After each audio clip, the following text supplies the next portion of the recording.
Welcome to the Arsenal show. We are live. It's Champions League is on in the background. Don't worry, we're not missing that. Manchester United. Manchester, they wish. They wish. They wish.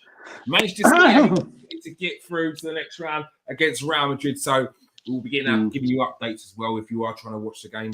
We'll be keeping an eye on it with one eye on that game as well because we want to see what's going on. I'm joined by Steve K. How you doing, Steve? Yeah, good, mate. Good evening, everybody out there. Yep, good. Looking forward to tonight. Currently in warm weather training. Yeah. Trying to get focused, trying to get locked in. We saw it last year when once they went to Dubai, they came back. They were a different animal, and they I don't think they got any points after Dubai, was it? I don't think they had any losses after Dubai. At least it was like one draw in a lot of wins. However, we have heard news already. That the man to my right in the middle, there he goes, just over my shoulder. Kai Havertz is injured. It felt like it was only a matter of time before that happened. The guy is running on fumes at the moment. You can see pretty much after every game he's exhausted. He's not been the same since he's had that illness, and I don't think he's really had a chance for his body to recover from it. And now you're seeing injuries pop up. We have seen Bukayo Saka and Ben White back in training, so we're going to be discussing that a little bit later on. But first and foremost, Steve, Dubai out in warm weather, training in Dubai. Get focused, get their bones a bit warm over it. It's freezing cold. It's a good idea why they've got this little break on, isn't it? Yeah, very good, mate. So it worked for us last year. There's nothing, wrong with going out. They've got a break. They've got no games. Why not go and get a little bit of warm weather training? And hopefully they can come back and, hopefully it'll be positive and, we can go on and pick up our form, Don't expect them to come back and do anything like they did like the season before because we have got injuries out. But, yeah, look, I mean, it's a good thing, but it's just been... it's just been tainted a little bit by the Havertz news. So, one minute you're looking forward to it. You think, right, they've had a good holiday. They're fresh. They're fit. They're eating good food, and they're back now for the Leicester games and the Man United games and the West Ham games, and we hear this tonight that while over there Havertz has pulled up. I mean, we don't know the extent of the injury yet. Yeah. But from what I hear, it does look like he's pulled his hamstring. And from what I'm hearing, so that's sometime out. Whatever way you're going to look at it. Yeah. It could be a week, could be 2, could be 3, could be 4. But it's. Do you know what I mean? We're going to come on tonight and get a little bit excited because, like you've already said, they've gone out to Dubai. Looks like from pictures and videos that everyone's smiling. Players back fit. Group together, all together at once for the first time in a long while. And it just seems to this season there seems to be someone up there who's just not going to ever let us get going because it just seems to be one not back after the other. As soon as you get something close to being back to normal again, something else happens. So, yeah, I mean, I don't know what it is. I mean, Liverpool won the league during COVID, terrible time. And, now Man City and Liverpool Arsenal players just can't see that, all them are not feeling well and getting injuries and saying, it looks like they'll probably go on to win it. Oh, I don't know, mate. It's... Yeah, but it's looking a positive, mate. Maybe some of them, get some come back feeling extra special, for, and hopefully it's not too long for Havertz. Who knows? We still wait. It still could be a week. Who knows? Yeah, look. The injury update states that. Hold on a second. That Arsenal potentially being hit by a disastrous injury blow up front after the club did not recruit in January, blah, blah. According to the Daily Mail, Havertz has suffered a muscle injury in training in Dubai. It's believed to be a hamstring problem. remains to be seen how serious the injury is. But when you're talking about hamstring, it's pretty much the you're going to need for any sort of real movement, running, kicking, anything. And if he's pulled up and it's been reported like this, we're talking about 3 weeks minimum usually when it's these. Yeah. Then you go on from there. So yeah, that is a big issue, which means we are down to pretty much no strikers for bare the bones, foreseeable isn't future. Really bare bones. It'd be interesting to see what they do here, because I don't think the option is to play a false nine as we've seen previously and have potentially Trossard sitting just off of the space that a striker would take up, and then you've got the wingers that can cut in. I just don't think we never really play well when we do that. It seems like we're out of ideas. The strikers don't really cut in and receive the balls like that enough anyway when we've got a striker up front, let alone when we haven't got a striker up front. So it is a bit of a worry. I don't see any harm bringing through a youth player just to have a body on the bench up front as an actual striker. Give someone an opportunity. I'm not saying to start them, but I'm saying in times where we may need a goal, have a youth player on the bench as a centre forward. I think you're gonna have to, mate. I think you will. I think you find it now. I mean, we've literally got 3 forward players, that's fit, which is Nwaneri, Sterling, and Trossard. And Trossard isn't a forward really. None of them are forward. They're not. Do you know what I mean? They're more attacking wide players or in Trossard's case, more of a second striker type of person. And yeah, look, it's it's just one of those seasons. Do you know what I mean? And it's just I don't know what. I'm reading the comments, and I can see the comments are angry, but about we never did anything in January. But I'll say again, nobody's giving me any names that make any sense, and that's because there wasn't any. And it's just one of those things. Do you know what I mean? It's one of those things. It's unprecedented. I mean, Jesus. There's Martinelli. There's Saka. We've had Odegaard out. Ben White out. It's just. Yeah, Martinelli's also out. Martinelli was out. A doubt for the first leg of the. Martinelli's actually a doubt up to the first leg, which is this is crazy. Martinelli has a hamstring injury that he sustained in the defeat against Newcastle. Arteta confirmed there's a scan and reports suggest that we'd be facing more than a month out, and that would mean Martinelli would miss the Premier League fixtures against Leicester, West Ham, Nottingham Forest, and it makes him a doubt for the game against Manchester United and Chelsea on March the 16th. Martinelli would also be a doubt for the first leg of the Champions League. Ouch. It's terrible, mate. It's we come on tonight expecting to have a little bit of a look forward to the rest of the season, even though we haven't bought striker. Do you know what I mean? And it's that Havertz injury. I think now I'm looking at people online. You realise how it's affecting you now, don't you? Do you know what I mean? Now people start to think about that he's not there.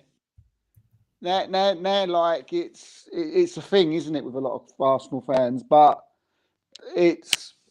I don't know, mate. We can only just go on and do what we can, can't we? Do you know what I mean? That's all we can do is play our football, and hopefully we can, do something, because, it's going to be difficult now. Do you know what I mean? It's going to be difficult. I mean, we've never been in a title race. Sorry, mate. Go on. You can read. Go on, carry on. I'll come back to you. I understand. For me, we've never been in a title race yet, and I really was getting a little bit, until this news tonight. I was getting a little bit. Well, come on, let's see if we can get in it.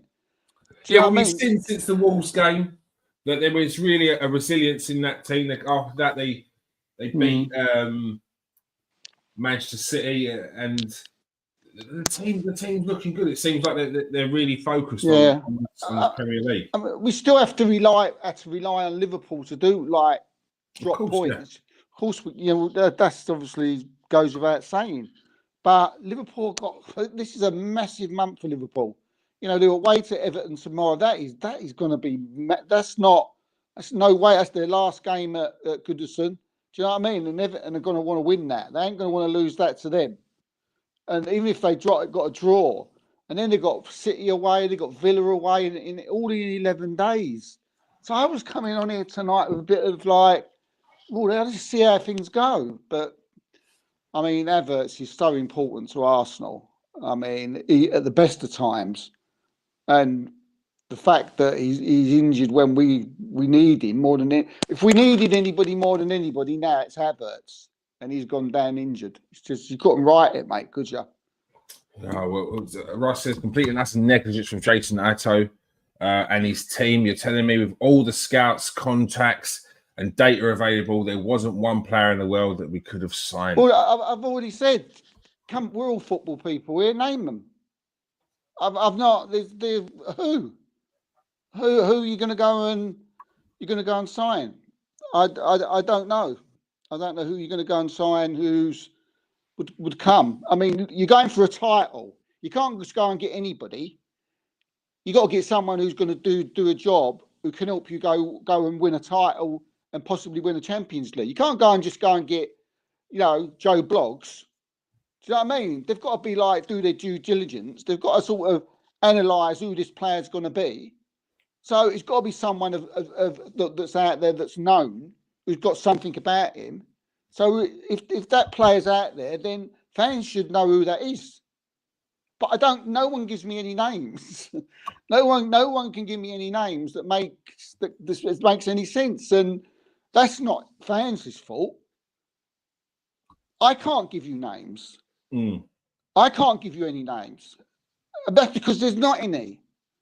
So we can't keep going on about Jason Ato and the board and all that because it's not. I don't believe it's their fault. I don't believe it's their fault. If they could have brought Williams in or Sesko in or someone in, or they could have got someone early, they would have done. But they couldn't. And it's just one of those things. And yeah, as I said, give me. I keep asking for fans to give me names, but no one's giving me any. So yeah, we'll discuss who Arsenal's summer signings are or their targets are towards the end of the show. Oh, has Haaland scored? Haaland has broken the deadlock for Manchester City. 1-0 Manchester City against Real Madrid. I said to you, didn't I? I said last night on the Monday night show that I wouldn't be surprised if City beats Real Madrid. Oh, they're going to switch it on in the second half of this season. Let's see what Simon says. He says, I don't want to be a downer on anything, but with the breaking news now, at least all we know, we're only in a top 4 race. We have no attackers for a month. So there's no coincidence the players injured in our attack. They've played every single game, every single competition for 3 years straight, and now it's starting to catch up. Mm-hmm. That's a fair point. This is what happens when a manager has got his favourite numbers, targets that he wants to sign, and he brings the club. When stuff like this happens, there's nothing you do apart from deal with it. 100% right. Here's a name, Muani. Oh, I don't rate that guy. Honestly, I don't rate that guy. Yeah, he wanted to start. He wanted first team football, and that's why he's walked straight in as the number 9 for Juventus. He's not sitting on no bench to wait. So whether he would be playing now is irrelevant. The fact is, when the January window was open, he would have got told that. And I don't rate him either. Would you think if Moani was coming in, would you go, oh, whoa? On a loan, I'd take him on a loan. but obviously it's going to depend how much that loan's going to cost. It felt like they were trying to get rid of him, so he probably would have got a half decent deal. The only thing is, if he has said that he wants to come in and he wants to be a starter, I don't know how you can bring a lone striker in and start him over a permanent player. It's just you're just asking for trouble. But you see, 100%. But he wanted to play. He wanted to play first. You know, it was common knowledge that he wanted to start. He wanted to go from PSG where he wasn't starting, and he wanted to play with a team who was starting. You know, and he walked in and he scored, I think, his first game for Juventus. Mm-hmm. So he's walked straight in. He's not walking straight in. How does Arteta have that conversation with Conan Mooney? You know, come to Arsenal, help us out. What you got plans for me? Well, at the start, you'll sit on the bench. No, I'll sit you later. I'll stay at PSG, mate. Do you know what I mean? It's not working. Go Juventus. Yeah, mate, you're straight in the team. See you later. I'm going Juventus. These are going to be the sort of kickers. Look, Matthias Tell wanted to go Man United. In the end, he went Tottenham because Tottenham could offer him first team football more regularly, more guaranteed as well, especially with all their injuries. So, look, it's But that Russ that's the second. When I do ask for names, that's probably was about the only. If that's the only name, if that's the name we're dealing with here, because a few people have said that name. This is how hard it is, and I keep saying you can't just go and get anybody, because if you get anybody, then that messes up who you're going to get in the summer. But players are not going to come in a January window. Players that are genuinely leaving in the January want to leave their club they're at because they're mostly not getting first team football. So they're not going to leave a club, no matter how big you are, to go to another club to sit on the bench. Think about it. It's just not. It's not going to happen. You know, what would you do? You're not going to move from PSG bench to sit on Arsenal bench. You're going to go to Juventus and start as your 9. It's just common sense. But I wish, I could speak to one blue in the face, but it's, who have we had up? So we've had people say it's Evan Ferguson. Evan Ferguson. Do you know what I mean? But it's, I don't know, mate. I mean, Evan Ferguson right now wouldn't be bad, but at the time, I'm not sure it would have gone down too well. Can you see if Evan Ferguson was there in there as our number 9, you think, whoa. Yeah, we ain't I don't think we're going to win. What's that, Liverpool? We've got Ferguson. Ferguson's here. Absolute nonsense. My life. I don't think we're going to win the league with Evan Ferguson. Yeah, we had Jimenez. There was another one like, God, could you see? But these players want to play. You know, in January, players want to start. They want to get away from these clubs so they can start because they're sitting on benches because they think they're decent. You know, whether you like Havertz or not, do you know what I mean? He's fighting for his place with Havertz. Yeah, no, he is. More injury updates. Bukayo Saka underwent surgery in his hamstring in December and has not featured since, with Arsenal facing him ruled out until March. Saka was included in the squad that travels to Dubai, with Arteta inviting injured players on the trip to continue rehab. Fresh reports over the weekend claim that Saka is due back to the start of March. Boom. The Gunners are said to be targeting the Champions League last 16 leg on the 4th or the 5th trip and to Manchester United on the 9th of March. So Saka looks like he's going to be back at the start of March. I'm sure they're going to be sort of hopefully ease him in. There's been some pictures of his scar injury on the back of on his hammy. A couple of bits here of him in training as well. Oh, that's the wrong person. This is definitely Bukayo Saka. So he is in training, which is good news. But he couldn't come soon enough for him to come back. But again, you still want to manage that. You don't want to rush him back. It's important that he doesn't go out injured, especially after surgery on that hammy. Yeah, I don't think he'll. I still don't think he'll rush him back. Do you know what I mean? Even with how badly we need him. Mm-hmm. Do you know what I mean? You can't risk him going down again and being out for the start of next season type of thing. Do you know what I mean? That would be an absolute nightmare. Yeah. So yeah, just get well soon, and get back as soon as you can. But I don't want him to come back too early. Like I'm seeing some Arsenal fans saying, maybe he'd be fit for in the game in 3 weeks' time. He ain't being fit for Man United in a million years. He's been No up chance. since December. Like us as fans, you've got to use some logic there. Like you should be worried if Bukayo Saka's been out since December and he comes back and we're talking about the end of February. Like that, you got to be worried that he's being pushed too much there. I don't want to. I'm a bit worried that start of March might even be a bit too early. Like December, it was only January. I think it'll be middle of March, the earliest. Yeah, it was only in January we saw him. Just before January, we saw him in a hospital bed. So yeah, this is one we can't rush back. We can't rush back. Look, if Bukayo Saka has to wait until next season until we see him play again, so be it. Because I don't want to.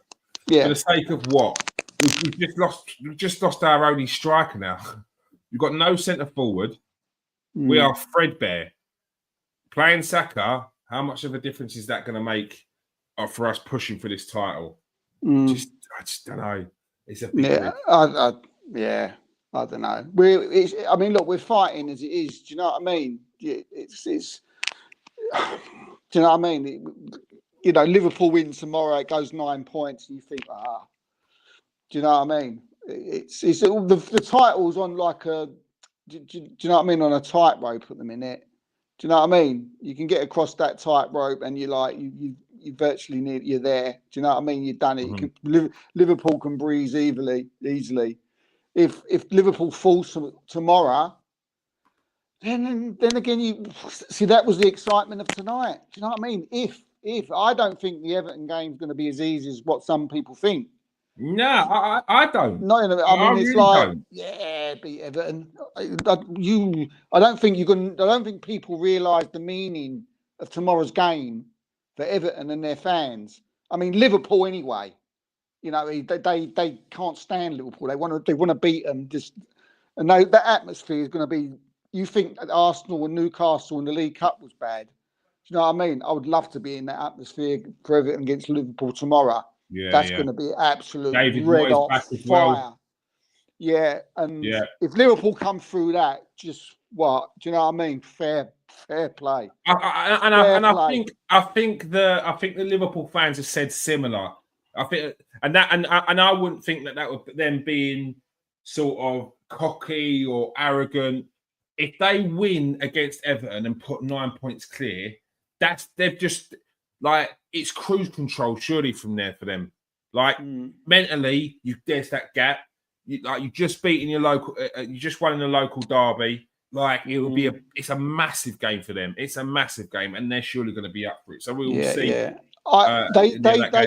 They dropped quite a few players for the cup in the week. I think that tells you something. About what that game.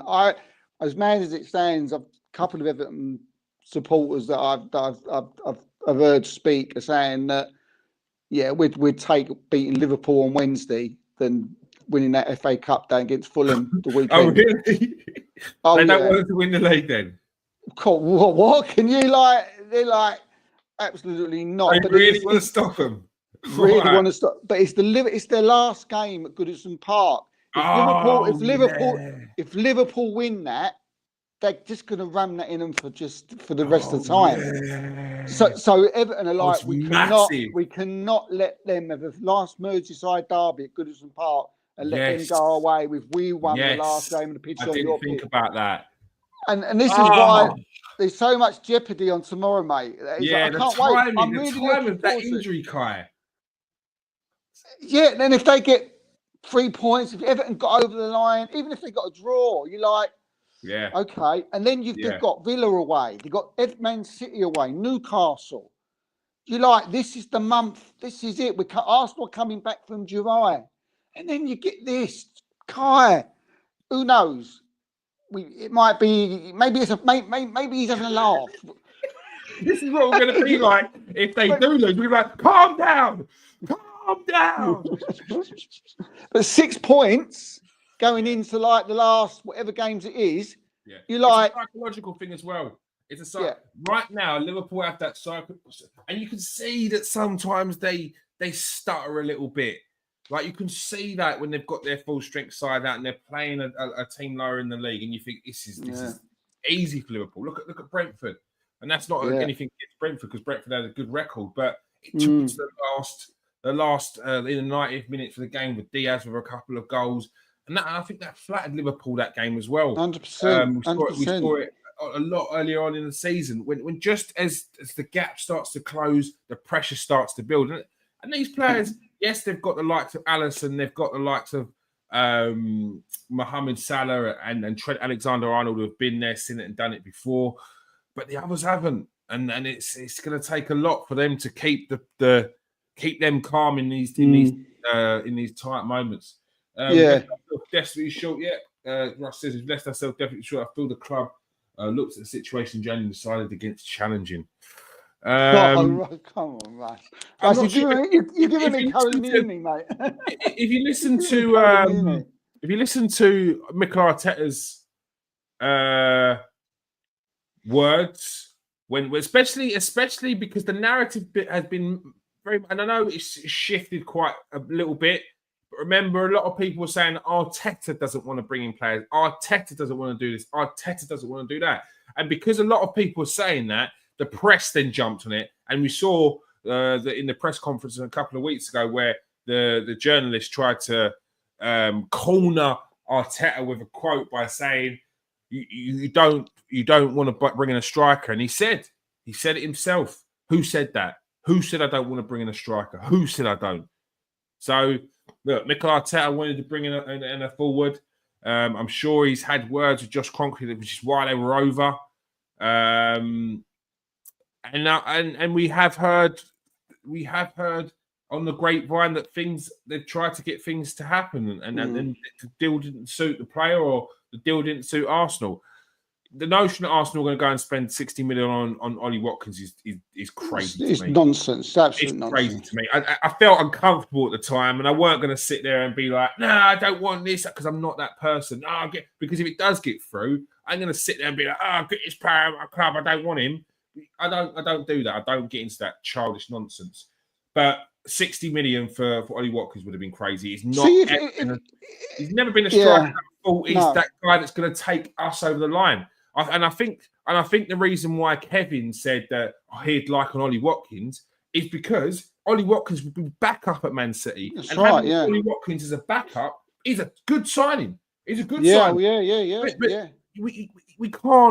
we can't afford to have Ollie Watkins as a backup and then bring in the striker that we want in the summer. Because you've still got, and then what do you do with Havertz? Or even if Jesus is still there? Yeah. It's like, do Arsenal fans did they want Arsenal to go and buy someone who wasn't their main striker because we had injuries? Do Arsenal fans did they want Arteta to go and forget all the work that he's done over the months, over the last year on who his number one signing is for the summer? Yeah, who that man is. Do Arsenal fans want to think, look, we need a striker for the last 6 months? Do we just forget them? Because that's what you're saying. That's basically what you're saying. You know, if you're bringing in someone in January, you've got to bring in someone of high quality. Because all the talk is that from Arsenal fans is that you want to challenge, you want to go to the Champions League, you want it. So it's got to be of high quality. So what does that do to the Benjamin Sesko, or for what others sometimes would think Alexander Isak in the summer? Does that mean you'll forgo them to bring in a number 2 or a number 3 in January? Arsenal can't do that. Arsenal can't do that, Keys. Arsenal are 1 or 2 players away from possibly winning the Champions League. They're 1 star striker away from possibly winning the Champions League or winning the title. So but I'm hearing from Arsenal fans that they wanted to go and get number 2, number 3, or possibly any old body in January just for kicks. It doesn't make any sense to me. I don't know where the logic is in that. Yeah, so, there were definitely a few. Look, I heard someone make the craziest statement ever. It was something along the lines of, look, there's an Ollie Watkins out there, there's players out there. Sometimes you just got to put the money down and not worry. Yeah, but that's the problem. You can't put the money down and not worry when it comes to FFP, because it means you can't spend later on down the line. And I guarantee that person who's been one of them, I won't mention his name, but he's been one of the most rowdiest, noisiest whinge bags there's been in the last 6 months in the Arsenal fan base. And he would be the first one to be moaning that Ollie Watkins isn't good enough, blah, blah, blah, blah. We need another striker, we need this, we need that, and we can't do it because we haven't got the funds to do it. Or we have got the funds, but we're not allowed to spend it. Simon says, he always sounds weird when I say Simon says. Touch your nose. Martin Zubimendi, Nico Williams, Benjamin Sesko, Juan Garcia, Sevi, Naipam, I think will be summer. We'll get onto that in a minute. Simon's on the right lines. He is. Something that we're going to be talking about in a bit. Another player who is potentially on his way back soon. We've seen pictures of him out in Dubai. Is Ben White.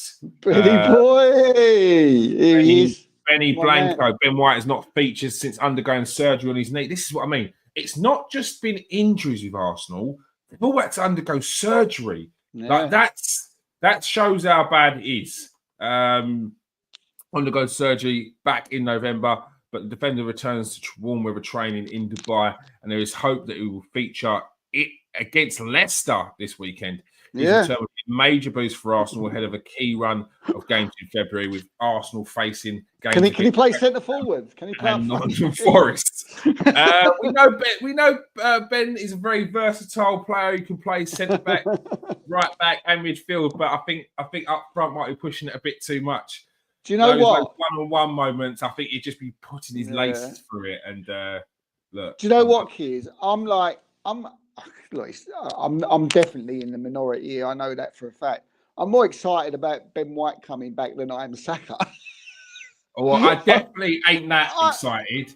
Definitely not as excited as to see Saka, but I'm not definitely looking forward to seeing Ben White. Definitely. Yeah, I know people say Timber. I think he's giving me a bigger smile. Yeah. And Timber's been brilliant. This is not against Timber. I just think we're better balanced when we've got Ben White right back.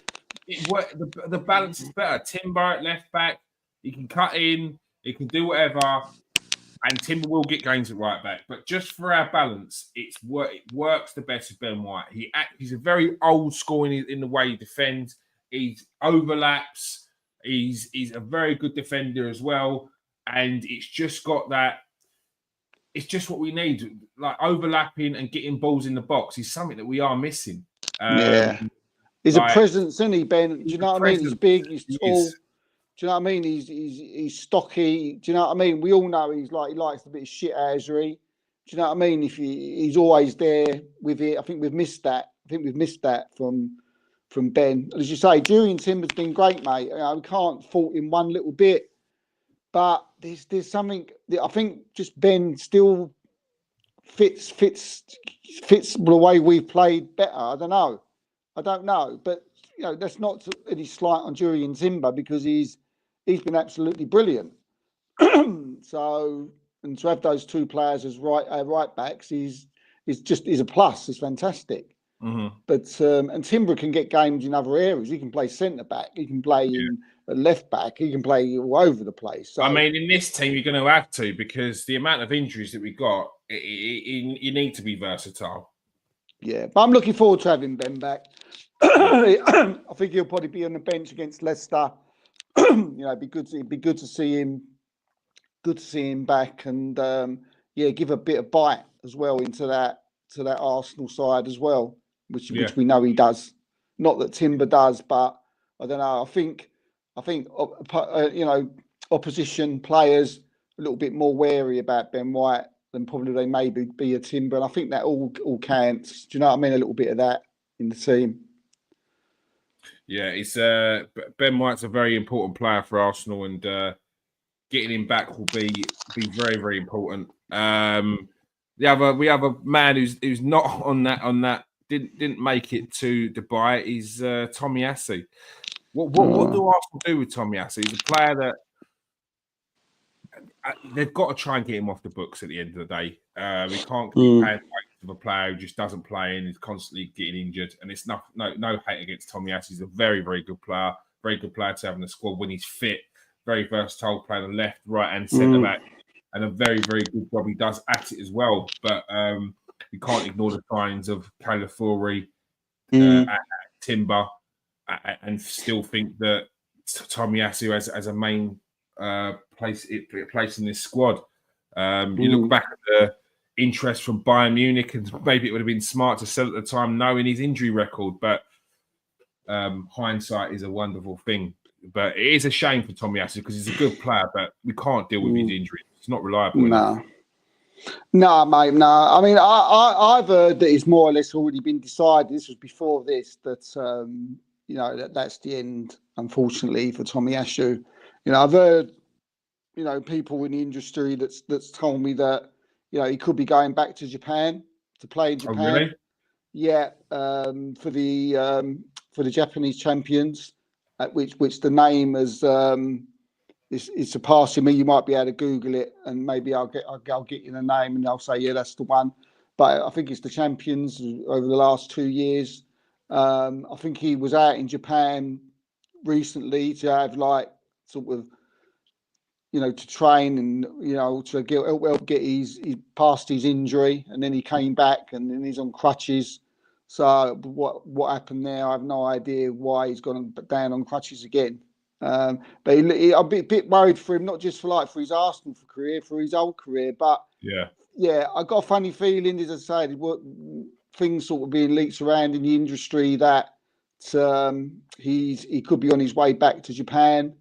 Their actual season starts in March. I'm trying to think what I was told off memory now. And their transfer window closes in March, so they can still buy Tomiyasu.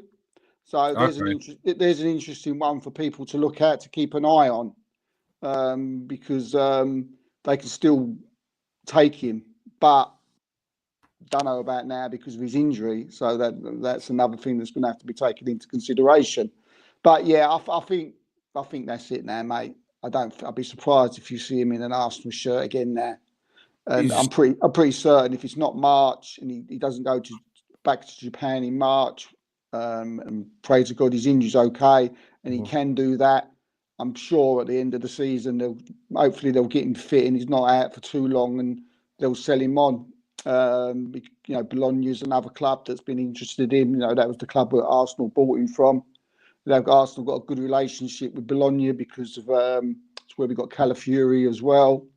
So there's a little bit of a thing there. So yeah, he could go back to Japan, but it's a shame, mate, because ideally we'd just love him to be an Arsenal player because he never lets us down, and he's just such a shame. He's such a nice guy as well, and he's someone that we could do with. But is it Vissel Kobe the team that are interested? They're the champions. That's it. Vissel Kobe. That's it. No, it comes as soon as you said it. Yeah. So yeah, and then their transfer window closes in March, from memory. So there's still a chance that they can still sign Premier League players from what I'm aware of anyway. So yeah. So definitely keep an eye on that. Let's get on to the quickly. Obviously the title of the show. But we've kind of discussed it anyway. But Arsenal have got a lot of injuries. But we'll see how the season pans out. But there is little room for error, or no room for error. Arsenal pretty much have to be looking at getting 3 points in every game to win this league going forward.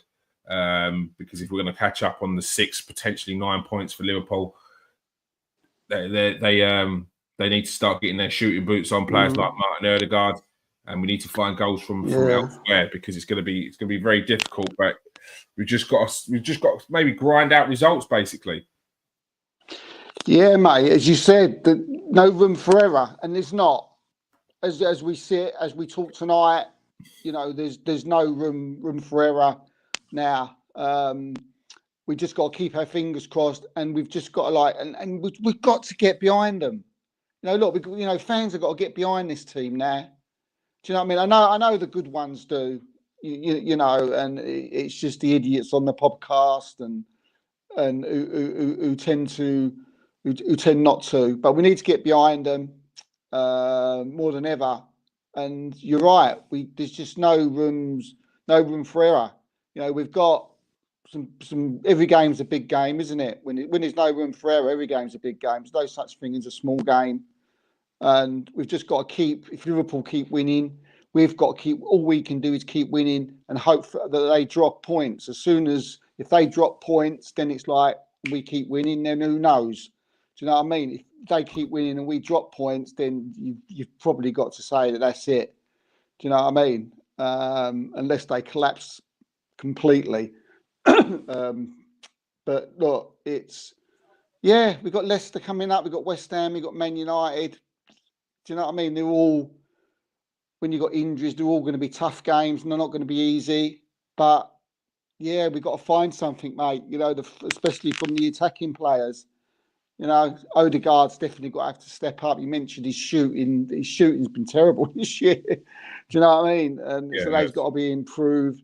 And and one person who's really got to stand up is probably Raheem Sterling. He's got to start, earning his wages, because he hasn't earned it since he's come from the beginning of the season. So there's players like him, and we're now, we was talking the other night about not relying, but we are relying on players like Ethan Nwaneri for a while, to show some magic. Like you said, we've got Sterling's got to earn his keep. He's in the squad. He's got to be used. With that low on players, Sterling's going to have to earn his keep as well. Like, he's going to have to find some. 100%. Yeah. It's not even a case of we'd rather not. No, we don't have a choice. We have to use all our resources, and there really ain't many. Yeah. Like, off the one hand, you can name it. We've got Trossard, we've got Ranieri, we've got Sterling.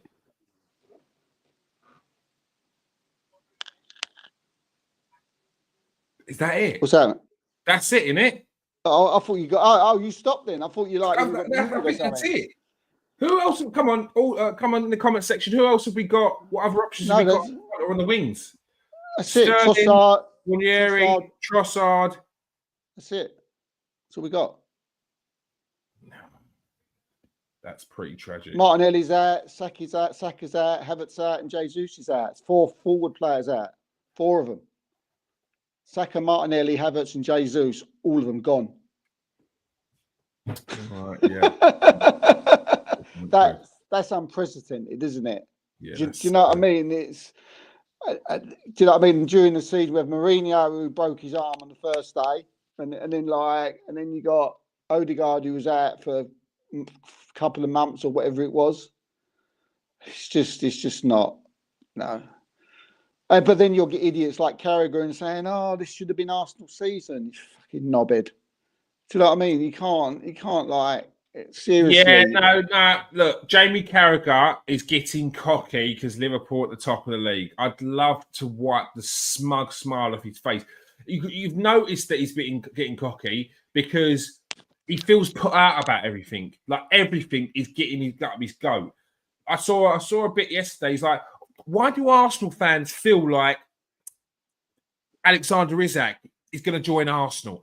Why do they think that? Do they not think it's a bit realistic? And then Paul Scholes goes on to say, I think he's going to move to better than Arsenal. I think maybe Real Madrid. And I thought to myself, okay, fine. But why are you so hurt? Why are you so butthurt, Jamie? Because Arsenal Liverpool need a striker. All right, well then go for him. Throw your name in the hat. But I don't understand why people are getting so upset by Arsenal fans saying that they like Isaac. And I said, this is not the only player they talk about. Benjamin Sesko, Victor Gyökeres, and Isaac are the three players they've been talking about for the last season and a half. Why are you so upset? Why are you so hurt that Arsenal fans get excited when they see Isaac and go, see, Arsenal should buy him? Why? It's stupid. You are just so, like, the arrogance of the man right now is crazy. Look, I'm not a fan of Tottenham. As you know, I'm on an Arsenal podcast. I don't like the team. The fans seem all right, some of them, but the team stinks. Yeah. And the manager's rubbish. But the arrogance the other day to lean back and be like, yeah, it's Tottenham. It's mate, you're paid. You're not another footballer. You are one of the main pundits for Sky Sports. Sitting back and leaning back and mugging off Tottenham. It's like, I don't know. There's levels to it, mate, and you got to have a little bit of professionalism about yourself. Like Jamie Redknapp weren't doing that, although he's the next Tottenham player, so the chances are he wouldn't. But Jamie Redknapp actually, that is probably the only one who I admire a little bit. You know, he does like, I mean, the rest of them, those like Paul Scholes. I mean, that's about Gary Neville. You know, he's got like, I see a tweet today, and it was like, you know, got an IQ of a fridge, and I thought that's a perfect saying, isn't it? And Paul Scholes, that's Paul I Scholes, just don't know. Do you know what I mean? Those are his arseholes, thick as two planks, and I don't know, mate. And then the Arsenal fans react, and there's a reaction, and then it just domino effects, and you know, all hell breaks loose, and Carragher's there rubbing his little hands like, do you know what I mean? Like, he's like, and he got something better else to do than go around the country, you know, doing this fucking overlap thing or whatever he does with Roy Keane. There's another one, isn't it? You know, Roy Keane, Neville, Carragher, Scholes. You know, don't people ever think that there's a reason why these people ain't employed by football clubs? You know, does it sort of like register with people? Because no one would have them because they're stupid and thick. So they just go on Sky and these ridiculous podcasts now, isn't it? You know, it's just shameful. But I don't know, mate. Arsenal are hated, mate. I don't know what's happened. I really don't know what's happened over the years. I used to, you know, I'm showing my age a bit now, but I ain't really showing my age. There used to be a time when Arsenal were like respected, mate. Do you know what I mean? Arsenal Football Club used to be loved by everybody. Do you know what I mean? We was everybody's second team. And apart from Man United fans, they've hated us for a while. But we was always looked upon as the classy club, the things that done things the right way, and this, that, and the other. And I don't know what, you know. Now we're probably one of the most hated clubs in football, if not the hated, and probably have got a lot to do with AFTV. Actually, it's probably the reason why Arsenal are hated so much. So well done. That time period at the end of Wenger's reign was a massive reason why we as a club are still bantered by people. Like they can't wait for us to fail because they need another joke. They need another beating stick. Like it's ridiculous. It's ridiculous. Like you see Tottenham, you see Man United, you see Chelsea spending 1.7 billion and talking about a top four race, yet they're coming after Arsenal because we didn't win the league 2 years on the trot.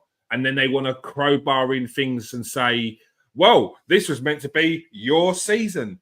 Why? Because a few fans said, oh, like, this is going to be our season. It's the reach. The reach. But why can't people? Arsenal is crazy. But I mean, I did, mate. I think, this could be our season. But there's nothing wrong with that. But there's nothing wrong with that. Even if a fan said, this is our season, it's a fan. That is what fans do. No, but I base my ranges of fans. You'll have a fan, like Ty, for instance. where it doesn't matter, win, rain, or shine, he's going to go to the match. It doesn't matter where we are in the league, we're going to win it. It doesn't matter. Every club has that fan. You've got the other fans who think positive. They're talking about, we're going to win, we're going to do this. There's nothing. It's a fan. And then you've got the other end of the scale where the woe is me fan. It's fans. Like, you can't even enjoy your club anymore. Go on, Steve. No, you can't. But the reason why I said this could be our season this year, and I fancied us to win it, was I'd like to feel based off of intelligence on my squad, on what my team did last season, how close they came. Do you know what I mean? What I felt City were in. Did I foresee Liverpool doing what they're doing? No. But fair play to them. They stepped up another level, and well done to them. I thought Manchester City were not going to be the same team. I ended up being right about that. Rodri injury or not, right? So based on all that information that I had in my head at the beginning of last season before we kicked off game 1, I thought this could be our season. But as season goes on and circumstances happen, you start to think and you start to change your thinking. You're thinking, right, okay, we haven't got going yet. So-and-so's been injured. New signings are coming in. That generally happens for any team. And then so-and-so gets injured. Mourinho comes in. Then Rice misses games. Then Timber's injured. Then Odegaard's out for 2 months. So then you get to a point where you're sort of like quarter way in and you think, hold on a minute, this ain't... Do you know what I mean? Things at the start of our season hasn't gone the way I thought because of just circumstances. 3 players sent off in a matter of like 10 games or something. You're like, nah, this is and this is something that you can't foresee it when you start at the beginning of the season and say, I fancy us. But as the season goes on, circumstances will arise where you change your opinion. But I think generally sometimes Arsenal fans will not see it like that. They're either going to win it or they're going to lose it or they're shit or they ain't. They won't use look at it as a thing. So when you're having your conversation with someone, they assume that you've just said you're going to win it because you're like, well, who do you think you are? No, it's just based on what you see and what you know, what you've learned and your knowledge. Sensitive people, like I said, people are looking for the Arsenal fans to have said something crazy, to be entitled, to be this and be that. So when someone says anything, you don't even get to finish a sentence and they've already made up what you're going to say. And they've not heard the rest of what you're saying, so they're just locked on that. I've done videos, multiple videos on the lack of comprehension that people have, whether you're saying it to their face in 4K or it's written down. They don't read and they don't listen. They formulate their own opinions and what they're going to say before you finish what you're going to say. So the first few words you say are pretty important because that's where they're going to go for, because they've already started to, Arsenal fans again. Shut up. Can't deal with you in the back. I'm going to turn it down and finish off what I was saying. Did you watch the rest of the video, mate? Did you even watch this video? Because of course I don't. What you said there makes no sense compared to what I've done in this video. But people don't care. People don't care. Like they soon as they'll take one thing. It's like when I write an article or I do a piece. They'll take the one. They might read the headline or they might read the first part of the article, right? Because God forbid, read an old article. They might fucking blow their brains out, wouldn't it? Reading, do you know what I mean? And they might get stuck on some words. But do you know what I mean? But they don't. They'll just take the headline or they'll take the first few words. No one will still like your video. They won't sit there and read about the Arsenal article and get to the bottom. So many times I'm looking, I'm screaming, I see people's comments underneath my articles. And I'm like, you haven't read it, have you? You have not read it. You've just... the headline. They take the headline. Then that's annoying because you spent, time researching. and on it. Do you know what I mean? You just don't write. You don't think, oh, all right. You research. You have to get every single little bit right about what you're doing. Do you know what I mean? And you're getting some idiot just taking it off like an headline. Do you know what I mean? But that's we're talking about. That's not Arsenal fans. That's every fan. Every fan does that. Every fan does that. It's frustrating. Let's get on to the transfer news for the summer. I know we'll pull up your messages, Si, because it looks like you covered a lot of them. Martin Zubimendi. Rumours going around that there's other clubs sniffing about, other clubs interested in Zubimendi. Is there any worry for Arsenal fans that the Zubimendi deal could get hijacked? Look, it's first of all, it's I like to take notice. I've learned from one of the best, if you like, and anything can happen. Do you know what I mean? Nothing's like set in gold until that player signed that dotted line. But Martin Zubimendi, look, from my understanding, there's a lot of work being done, and things have been agreed, and talks have been advanced. So when people say that talks have been advanced, that means normally that personal terms have been agreed. The club has agreed that he's going to let go, and you just got the final little bits of details to tie up, which are normally the fact he's got to spend the rest of his season playing football at his club. So, and once that is, then that's it. So, look, up to yet, it's been no change. I mentioned it like quite a few times now on the show. Confident this is going to get done. And then as I say to people, look, this is the transfers. Never you can never take anything for 100%. But if we're going 99.9 or 9, this guy looks like being the guy who's going to be, sitting in the base of our midfield next season, and he's one hell of a player. So get excited. I'd say get excited, just like Josh says. Get excited. Be excited. Be excited, Arsenal fans. Martin Zubimendi should be on his way to Arsenal. As Steve said, you could never say never, so don't start hunting him down with your pitchforks and lanterns if Barcelona or Real Madrid come in. Do you know what's funny? Do you know what's funny? It's like there was a guy, because he was umming and ahhing about Liverpool, wasn't he, in the summer? Yeah. Do you know what I mean? He didn't know what's that. And a very, very good journalist who I admire, Paul Joyce. He's Liverpool, and he's very good. Do you know what I mean? He's good. He's very good. He's very good. And he come up with the Zubimendi story. So evidently he got it wrong. So, and he got called out for it. Oh, he never gets it wrong, but you got this wrong. Geezer never gets anything wrong. But as I say, he can't do nothing if the player changes his mind. This guy's a tier 1 football Liverpool journalist who's probably closest to the club in the game of any journalist out there. But he said he didn't want to move away from the hills of San Sebastian, as they heard in this time. So if the Oh no, 9 o'clock. No, it's actually starting to get a bit scary. At 9 o'clock, if anyone is regular watching this year, you will know at 9 o'clock every week on the dot, Steve's. So I didn't get hijacked, people. Sorry, no hijacking. What it is, it's these other football journalists sitting there with their pen and their pads. They're trying to hack. They know at 9 o'clock the transfer news comes in, and it just kills the bandwidth. It kills the bandwidth. They're sitting there taking notes. They're sitting there waiting. That Tommy Ashew one, do you know what I mean? They're going to be jumping all over that.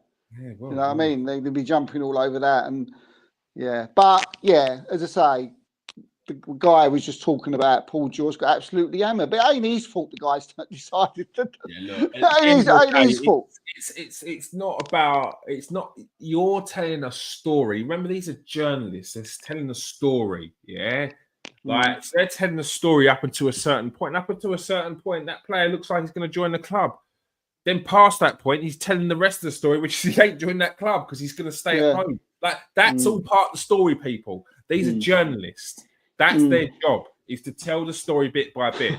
Now, you've got credibility from stories that they've come through and they've heard that story. And then whether you believed it or not, you've seen that story later on through other sources that have confirmed that story. And that's where their credibility grows. Like, and just because like even people because the transfer is broken down or something's changed. Yeah. And another thing, like people sometimes get called out because they think, well, that wasn't your exclusive, that was someone's exclusive, someone else writ that. But another thing, you have to sit there with Fabrizio Romano on your notifications and try and say that wasn't his exclusive, that wasn't your exclusive. Like Yeah, the but amount of times I see Fabrizio's stories come out, and I'm thinking, how is that even your story? You've literally just finished it off. You've literally just gone to the last bit and gone, yeah, when someone else has done all the work on it. So let's not talk about that's not even your story when you want to blow smoke up other people's arseholes. I mean, the amount of times that happened. I mean, like our my colleagues, my work chat, and you know, in the WhatsApp group where we all chat and talk. You know, he's always you'd be amazed how many journalists. Forget about your WhatsApp, Steve. People have called him out. Like I remember, was it last year? The guy from Fox I think he's got like something like 400 or 500K, or maybe even a million. Like this is a big time journalist on Fox. Yeah, That's he right. Yeah, called it out because he was like, "This ain't your story. This is so and so story." And it was some guy from Italy. He had about 5,000, 10,000 followers. And he come out with a story, told the whole story the whole way through. And then all of a sudden, and then afterwards, the guy pulled up tweets. Boom. Fabrizio's tweets, his tweets, Fabrizio's tweets. He called him out, completely drawed him out. But because he's got 23 million followers, he don't give it, he doesn't care. And that's why he's not like the machine, the monster, he just chews through stuff now. That's why. And it's not going to stop. And that's why you see him jump on things like, oh, so-and-so's hit 3 shots on target tonight. This is the most shots he's had since so-and-so. What are you talking about? Oh, so-and-so's had a birthday party today. They said they really enjoyed it. It's to have that engagement so that more and more people follow, so that it keeps on building and it shuts out anyone else. Like, it's no coincidence that since he hit a certain number, he's clearly got a management that's works with him, and they are doing the very commercial. You've got to be on everything. You've got to be in the front. You've got to be the face and the name when they're talking about anything to do with transfers or even football. You are the face. So look, fair play. The thing is, I mean, they work a lot. We can't knock him for. I mean, he is like the geese don't sleep.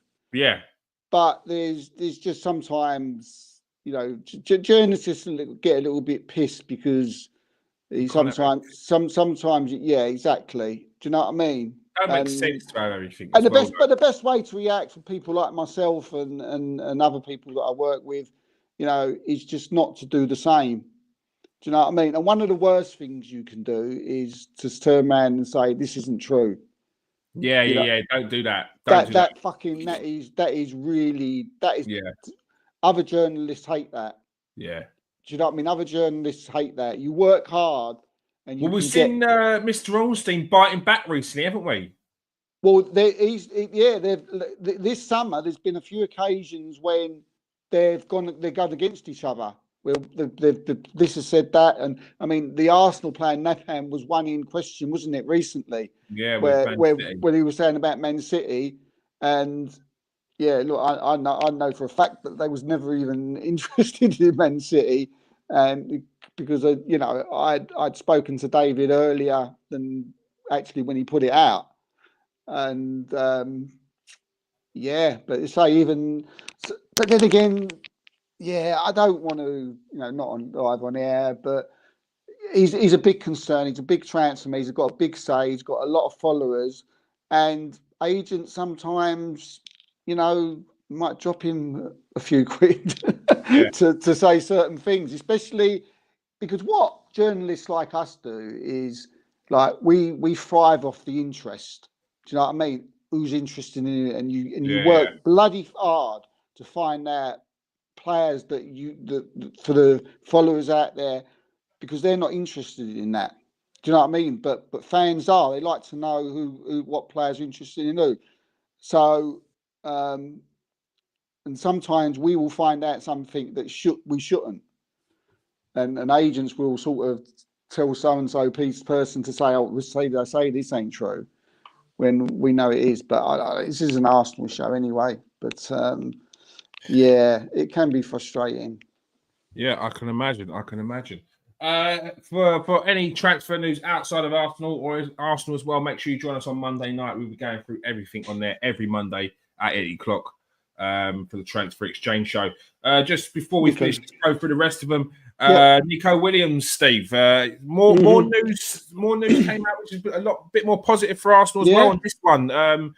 News, I don't know how true it is, but it seems like Nico Williams is very much interested in coming to Arsenal in the summer as well. Is there still a release clause under his name? As far as I know, Spanish player, isn't he? So it's against he has to have a release clause. As I say, it's law that all Spanish and Portuguese have to have a release clause. So and from quite a while now, going back to the summer, Arsenal have been willing to take this release clause, and this is the one again similar.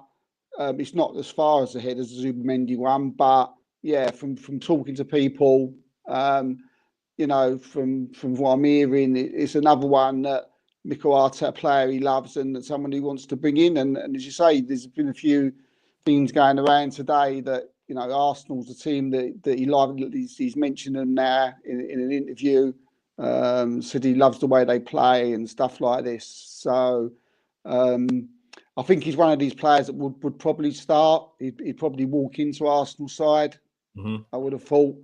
And he's another one who's just, I'd expect for Arsenal to make drop that as soon as the season's over or as soon as we hit June the 1st, to put in that release clause and for him to become an Arsenal player. And if you've got players like, if you've got William, a front three of Williams, probably Sesko and Saka, that is some powerful front three. You know what I mean? Yeah, it certainly is.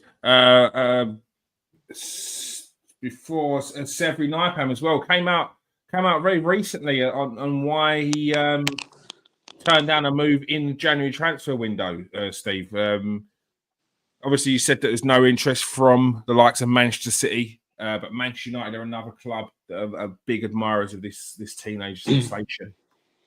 Yeah. I mean, we thought we were saying we decided obviously not to. But it's something that I think Arsenal will just revisit again in the summer. So and we'll wait to see what happens. So I mean, it's probably a name that wasn't known. As he's got turned, are people trying to drop him more money? I don't know. Maybe that's a thing that'll happen, and in the summer there may be more clubs after him. But it's just one that Arsenal will revisit in the summer, and we'll just have to wait and see what happens on that. Yeah, we will. And Benjamin Sesko, as you were speaking about there, a player that again seems like looks like he might be has opted for Arsenal over other clubs. Yeah, well, he's I mean, we tried to get him in January, didn't we? Tried to sign him, did our best. He was the guy Arsenal wanted. He wanted to stay at Leipzig. And to be fair to him, I admire that a little bit. I never expected him to come in January, to be honest with you. But look, I mean, it'll be. I think there was a gentleman's agreement that he can leave. His agent's been quite vocal in talking about links with Arsenal and talks with Arsenal and that. And he's been to the stadium, isn't he? And he's come up with quotes like, Mikel Arteta knows what he's got to do now. Which was one of the quotes that came from him. So this is Arsenal's most realistic and possible for me. Arsenal's number one target. If Ezek's going to be 120 million, this guy's going to be half that price and 5-6 years younger. Arteta always goes on about value for money and age, and this kid certainly would be that, wouldn't it? Do you know what I mean? Yeah. The sell would be a big if he hits it off. Do you know what I mean? Not that Arsenal are a selling club, but obviously he'd have a lot of money you can add on. He's so young, and at the moment he's smashing goals in all over the place. So a monster of a player. I think he's like 6'4". Runs like a gazelle, strong. Very Haaland type. To be honest with you, but just a lot better looking. And this season, his goal tally is 13 goal contributions in 20 games in the Bundesliga. That's 9 goals and 3 assists in 20 games.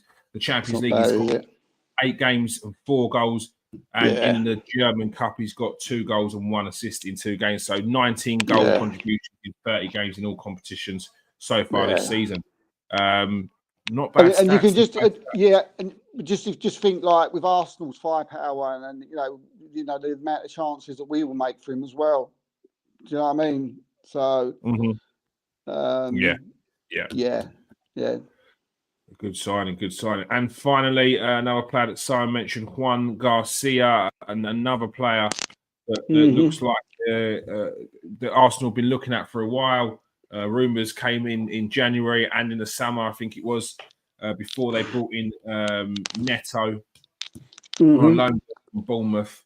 A deal that looks like it could get done then, Steve.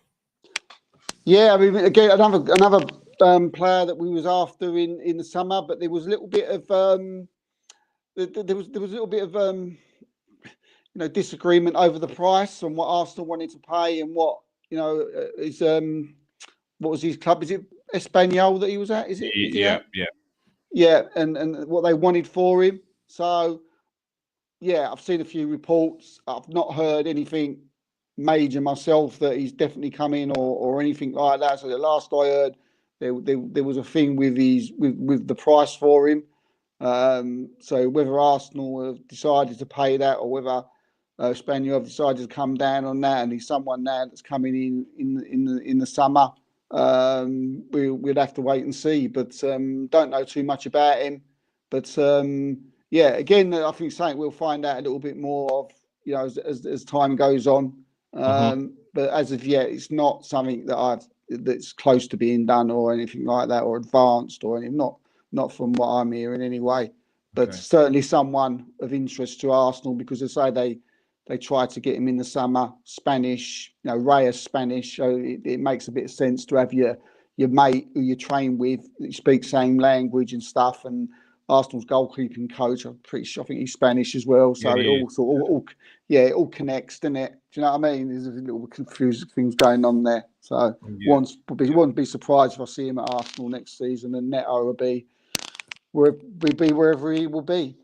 And then Russ says paying 30 million for Garcia will cause issues in the goalkeeping department again. It didn't work last time, and we had 2 first-choice goalkeepers. Simon says Liverpool fans are getting cocky because they already think they've won the league. I'd love to ask Jamie, why have you never signed a world-class player? 2 of them rejected you for other clubs. All right. Oh, Borussia Dortmund have taken the lead against Sporting Lisbon. It's currently 1-0 still to Manchester City against Real Madrid, and it is 1-1 in the game between Juventus and PSV. So very much exciting stuff, and stuff you can get onto in a minute. That is all we have time for tonight. Thank you for joining us tonight, Steve. Pleasure, mate. And thank you for joining us tonight, Russ, Simon. Thank you for getting in the comment section. Really appreciate that. If you are on Twitter, press that like and subscribe. If you are on YouTube, which I can see you are, press that like button and press that share button. It makes a difference. If you are watching on Twitter, press that like and press that retweet. Get this share into everyone else so they can see and be ready for us next time. Every Monday night at 8 o'clock is the Transfer Exchange Show, and every Tuesday night at 8 o'clock it is the Arsenal Show, where we discuss everything Arsenal. Injury crisis. Yeah. End of the season. Let's see if we can galvanise the squad, pull together, and put on a title challenge to make it a little bit more interesting. Yeah, also, mate. All right. That is all we have time for, people. Peace out. Stay safe. And wash your hands.